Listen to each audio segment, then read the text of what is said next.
Let's continue our discussion about non-deterministic finite automata or NFA. So NFA, like DFA, we could represent our automaton using the five tuple, which are the Q, sigma, delta, Q sub 0, and F. The Q, sigma, Q sub 0, and F are is the same with the DFA. The only difference between the NFA and DFA is the delta, okay? The transition function.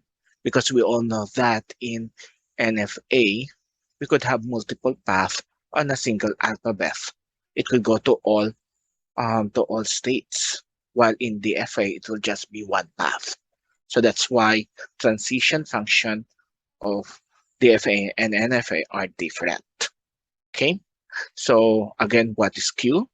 This is the final set of states. So the states in our automaton, while sigma is the alphabet used or the input accepted strings or accepted alphabet in our automaton, while Q sub 0, this is the initial state, while the F is the final state.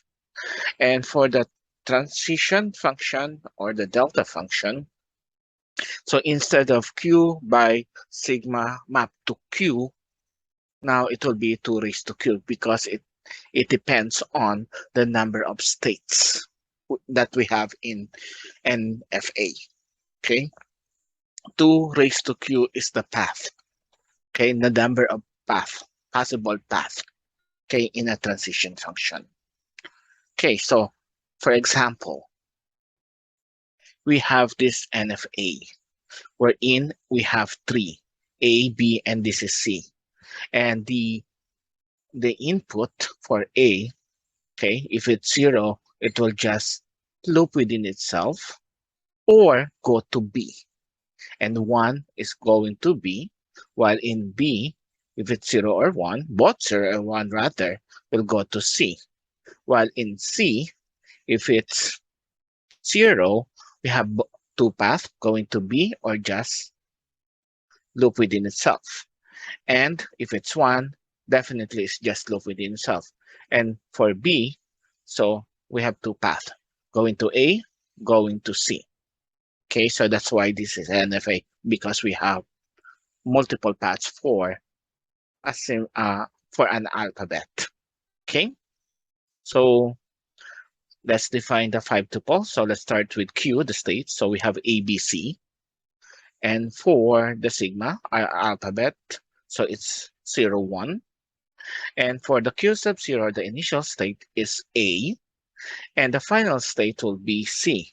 And based on this automaton, the transition function will be shown in this table.